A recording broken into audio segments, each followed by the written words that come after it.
اسلام نے غلامی کا خاتمہ کر دیا، اس کے باوجود سوسائٹی اس کو قبول کرنے کے لیے تیار نہیں ہوئی. تو سوسائٹی کا قبول کرنا ایک بالکل الگ چیز ہے. آج کتنی باتیں ہیں جو آپ کو بتائی جاتی ہیں اور آپ یہ کہتے ہیں جی کہ سوسائٹی میں ان کو نافذ کرنا ممکن نہیں. اسلام نے غلامی کا خاتمہ کہاں کیا؟ قرآن مجید نے. کس جگہ سے؟ قرآن مجید نے سورہ محمد نے اور سورہ نور نے خاتمہ کر دیا اس کا. غلام بننے پر پابندی لگا دی، موجود غلاموں کے لیے آزادی کی راہ کھول دی. جنگوں میں لوگوں کو جنگی قیدی کے طور پر پکڑ کر غلام بنا لیا جاتا تھا. پہلی جنگ جب جنگ بدر پیش آنے کا موقع آیا تو قرآن مجید نے سورہ محمد میں بتایا کہ جنگی قیدیوں کے بارے میں اسلام کا قانون یہ ہے کہ اما منن بعد و اما فلا، یا ان کو فدیہ لے کے رہا کر دیا جائے گا یا ان کو احسان کے طور پر رہا کر دیا جائے گا. اس آیت نے غلام بنانے کا ہمیشہ کے لیے خاتمہ کر دیا. سورہ نور میں آیت مکاتبت نازل ہوئی اور اس نے یہ بتایا کہ جو موجود غلام ہیں ان کو موقع دیا جائے، ان کو مہلت دی جائے، ان کے لیے ایک مدت مقرر کر دی جائے اور ان سے ایک معاہدہ کر دیا جائے تاکہ وہ آہستہ آہستہ آزاد ہو کر اپنے آپ کو اپنے پاؤں پر. ایک سیکولر ریاست میں تمام شہری برابر ہوتے ہیں، وہاں کوئی غلام یا آقا نہیں ہوتا. لیکن نادی صاحب حضرت عمر کے دور میں صرف مدینہ کے اندر 1,29,000 غلام تھے. تو خیر بڑی مبالغہ میں بات ہے، شاید اتنی آبادی بھی نہیں تھی. اب اس میں کوئی شک نہیں کہ ہزاروں کی تعداد میں غلام موجود تھے، لیکن یہ حضرت عمر نے پیدا کیے تھے. یہ تو سوسائٹی کے اندر ان غلاموں کو آزاد کر سکتے تھے. آزاد کرنے کا راستہ کھول دیا گیا. نادی صاحب جب حضرت عمر بیت المقدس بتا رہا ہوں آپ کو کہ مقاصد کا قانون قرآن نے نازل کر دیا. تشریف لے کے گئے ہیں تو ان کا غلام اونٹ پر سوار تھا اور وہ خود اونٹ کی نکیل پکڑ کے چل رہے تھے. لیکن بات نہیں کہ غلام ہی نا نہیں. دیکھیے اس کے لیے مکاتبت کا قانون تھا، اس کو نکال کے باہر کیسے پھینک دیا جاتا. آپ یہ سمجھ نہیں رہے کہ غلامی کیا چیز تھی. غلامی ایک پورا انسٹیٹیوشن بن چکی تھی، ساری معیشت اس پر چل رہی تھی، لوگ گھروں کے اندر موجود تھے، سارے نوجوان نہیں تھے، بوڑھے تھے، بچے تھے، لولے تھے، لنگڑے تھے، گھروں کے اندر چھت کے سائے میں پڑے ہوئے تھے. اسلام نے حق دے دیا کہ آپ مکاتبت کر کے نکل سکتے ہیں، لیکن ایک آدمی جانے کے لیے تیار نہیں تو اس کو دھکے دے کے باہر نکال دیا جائے. یعنی اسلام نے یہ طریقہ نہیں اختیار کیا جو احمقانہ طریقہ ہماری جدید دنیا میں بعض موقعوں پر اختیار کیا گیا. اس نے کیا ایک طرف سے غلام بننے پر پابندی لگا دی، دوسری طرف سے جو غلام موجود تھے ان کے ہاتھ میں پروانہ آزادی پکڑا دیا تاکہ وہ آہستہ آہستہ اپنے پاؤں پر کھڑے ہو. اگر یہ کام کیا جاتا جو آپ کہتے ہیں تو لوگ بکمنگے ہو جاتے، کنگال ہو جاتے، ان کے پاس سوائے اس کے کہ وہ اپنا جسم بیچیں اس کے علاوہ کوئی راستہ نہ رہتا اگر وہ عورتیں ہوتی. تو اسلام نے تو نہایت حکیمانہ طریقہ اختیار کیا، لیکن اس حکیمانہ طریقے کو آپ کی رائے میں اسلام نے غلامی کا خاتمہ کر دیا؟ جی بڑے حکیمانہ طریقے سے، اس احمقانہ طریقے سے نہیں کیا کہ ایک دن کہا جاتا کہ سب کو اٹھا کے باہر پھینک دیا جائے.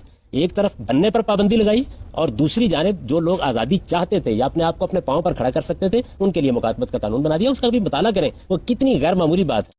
اس کے باوجود بہرحال جو لوگ نہیں اس کو اختیار کریں گے وہ رہیں گے تاکہ آہستہ آہستہ وہ سوسائٹی کا حصہ بن سکے، جذب ہو سکے. اس زمانے میں جب آپ سے کہا جاتا ہے سود ممنوع ہے، آپ سب لوگ یہ کہتے ہیں کہ دیکھیے جی ایک دن میں ختم نہ کیجیے، آپ پہلے ادارے وجود میں لائیے، پھر آہستہ آہستہ اس کا خاتمہ کیجیے. یہی کام ماضی میں ہم نے کیا تو آپ یہ کہتے ہیں کہ اسلام نے غلامی کو سند جواز دے دی. آپ نے اکثریت کا پیمانہ بتا دیا کہ اکثریت ہے جو ڈٹرمن کرے کہ کس قسم کا قانون بنے گا. اگر اکثریت مسلمان ہے تو مسلم اسٹیٹ بن جائے گی، اگر کرسچن ہے تو کرسچن اسٹیٹ بن جائے گی. لیکن ہم نے کبھی بھی نہیں سنا کہ کوئی کرسچن ریپبلک آف فرانس یا کرسچن ریپبلک آف انگلینڈ کوئی ایسی وجود میں رکھتی ہے، وہ نہیں ہے. اور ایون انہوں نے جو ریلیجیس ٹیچنگز ہیں وہ سائنس کے نام پہ پڑھانے پہ بھی پابندی لگائی ہوئی ہے. ٹھیک ہے، وہ تو مکمل طور پہ مذہب کو انہوں نے سائیڈ لائن کیا ہوا ہے. اور جمہوریت اور اس کے بعد جو پارلیمنٹ اور اس قسم کے جتنے بھی انسٹیٹیوشن ہم نے ادھار لیے ان سے، وہ سارے کے سارے سیکولرزم پہ بیس کر رہے ہیں. تو کس طرح آپ ایکویٹ کرتے ہیں انڈیویجول لائف کو؟ ایک دم آپ کہہ دیں کہ میجورٹی میں بھی اگر مسلمان ہیں تو وہ مسلم اسٹیٹ بنا دیں، اس طرح بنے گی. وہ بھی ایک بحث حماقت ہے. اس کی وجہ یہ ہے کہ کرسچینٹی اگر اپنا ظہور کرے گی تو کرے. کرسچینٹی کے پاس تو کوئی قانون ہے ہی نہیں. آپ کرسچینٹی کی تاریخ پڑھیے کیا ہے.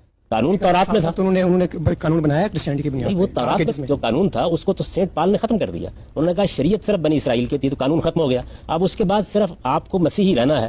کتنی ریاستیں ہیں کہ جو اپنا مذہب مسیحی قرار دیتی ہیں بلکہ اپنے مذہب کے علمبردار کی حیثیت سے اپنے آپ کو پیش کرتی ہیں. وہاں اس لیے آپ کو اس کا ظہور نظر نہیں آتا پارلیمنٹ یا قانون میں، کہ ان کا قانون ہے ہی نہیں. ہمارے پاس جو قرآن مجید میں قانون ہے اس میں بعض چیزیں ریاست کے بارے میں قانون کے طور پر دی گئی ہیں. اس لیے جب ہماری ریاست بنے گی تو فطری طور پر اس قانون کا ظہور ہو جائے. میرا سوال آپ سے یہ ہے، دو سوال ہے بنیادی طور پر، کہ الوہی بصیرت کا قانون جس کی آپ بات کر رہے ہیں وہ فیل کیوں ہو رہا ہے بار بار؟ ہم دیکھتے ہیں کہ سیکولر اسٹیٹس جو ہیں they are progressing leaps and bounds, وہ ترقی کرتی جا رہی ہیں، اور جو کہ الوہی بصیرت کے قانون کو مان رہی ہیں وہ تنزلی کی جانب گامزن ہے. پہلا سوال تو یہ ہے. دوسرا سوال یہ ہے کر کے کر لیجیے، چلو اس میں یاد بھی رہتا ہے. آپ دوسرا سوال بعد میں کر لیجیے گا. وہ کون سی اسٹیٹ ہے ذرا بتائیے کہ جو الوہی بصیرت پر مبنی ہے؟ یعنی جمہوریت جس کو اسلام نے قائم کرنا چاہا، امرہم شورا بینہم کا جو اصول قائم کیا، خلفائے راشدین نے جو جمہوری روایات قائم کی جو آج بھی پوری دنیا کے لیے ایک مثال ہے، وہ کس نے اپنا رکھی ہوئی ہیں؟ یعنی اس وقت صورتحال یہ نہیں ہے کہ ایک طرف ایک انسانی بصیرت پر مبنی نظام ہے اور دوسری طرف خدائی بصیرت پر مبنی نظام ہے. خدائی بصیرت پر مبنی نظام کو تو کبھی مسلمانوں نے قبول ہی نہیں کیا، نہ کسی جگہ وہ نظر آ رہا ہے. میں تو یہ عرض کر رہا ہوں کہ آپ نہ اس طرف جائیے نہ اس طرف جائیے، آپ لوگوں کے اوپر اعتماد کیجئے اور ایک جمہوری معاشرے کو قائم ہونے دیجئے.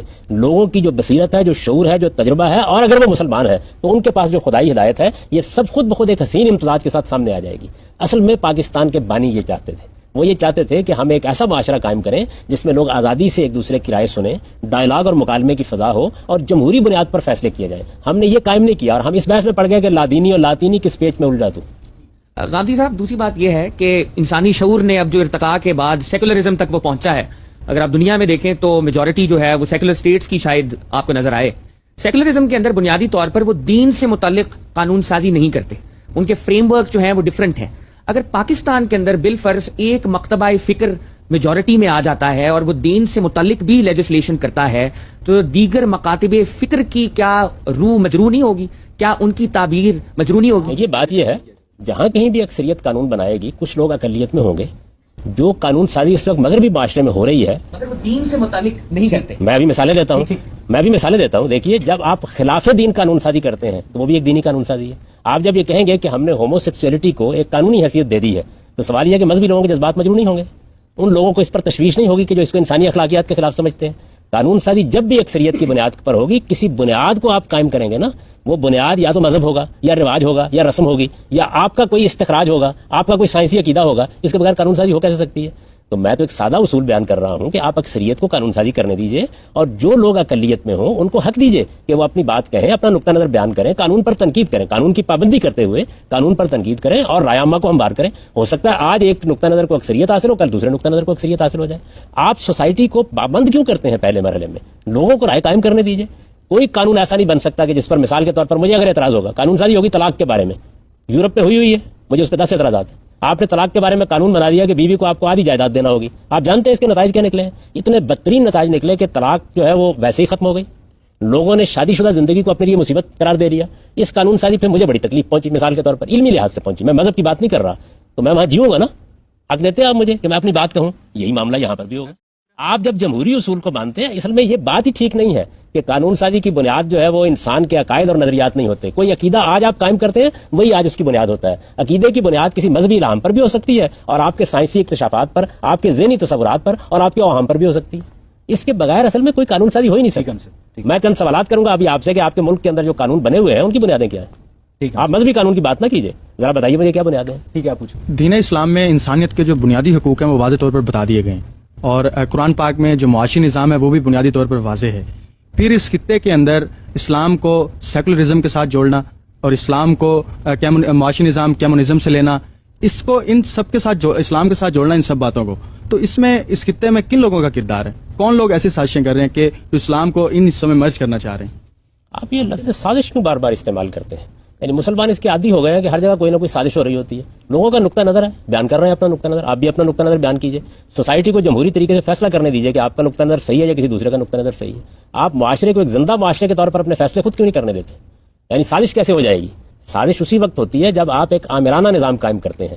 آپ جمہوریت کو چلنے دیں, آپ یہاں جمہوری فیصلے ہونے دیں, جمہوری فضا میں لوگوں کو مکالمہ کرنے دیں. میں آپ کو اطمینان دلاتا ہوں کہ انسان کی فطرت اپنی ذات میں اور اجتماعی معاملات میں ہمیشہ درست فیصلے کرتی ہے. اسے کرنے تو دیں ایک بار.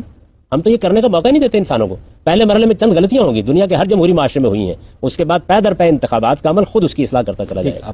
غامدی صاحب, آپ نے کہا ہے کہ مذہب کا سوسائٹی اور اسٹیٹ کے ساتھ کوئی تعلق نہیں ہوتا, فرد کے ساتھ ہوتا ہے, اور جمہوریت میں فرد کی پوری زندگی کو اسٹیٹ اور سوسائٹی گھیرے ہوئے ہیں. سوسائٹی اور خود اسٹیٹ خود افراد پہ مشتمل ہے جو ان کی زندگیوں کے فیصلے کرتی ہے.